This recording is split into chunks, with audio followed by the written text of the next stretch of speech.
కేవలం 7,999 up to 10 kgs వరకు బరువు తగ్గి అధిక బరువు నుంచి వచ్చే ప్రధాన సమస్యలను దూరం చేసుకోండి. దసరా సందర్భంగా సింగరేణి కార్మికులకు తెలంగాణ ప్రభుత్వం బోనస్ అనౌన్స్ చేసింది. లాభాల్లో 34% కార్మికులకు పంచాలని నిర్ణయించినట్లు CM Revanth Reddy, deputy CM Bhatti Vikramarka తెలిపారు.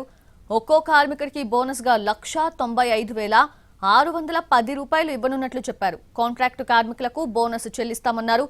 కాంట్రాక్టు కార్మికులకు బోనస్ ఇవ్వటం దేశ చరిత్రలోనే తొలిసారని చెప్పారు.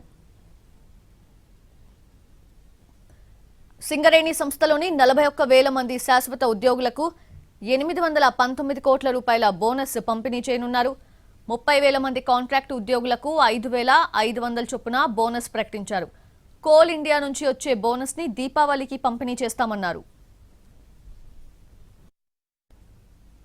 పెట్టుబడుల కోసం 4,034 కోట్ల రూపాయలు, కార్మికులకు బోనస్లు పండుగ సందర్భంగా ఇవ్వడానికి 2,360 కోట్ల రూపాయలు.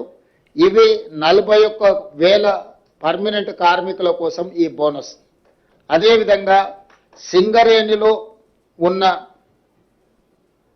కాంట్రాక్ట్ కార్మికులకు కూడా పండుగ సందర్భంగా మిగతా కార్మికులకు బోనస్ వచ్చి, వీళ్లకు బోనస్ లేకపోతే వాళ్ళు మనసు చిన్నపుచ్చుకుంటారని ఆలోచన చేసి మొట్టమొదటిసారి పోయిన సంవత్సరం భారతదేశంలోనే మొదటిసారి ప్రతి కార్మిక కుటుంబానికి 5,000 రూపాయల బోనస్ ఇవ్వాలని పోయిన సంవత్సరం నిర్ణయం తీసుకోవడం జరిగింది మొట్టమొదటిసారి.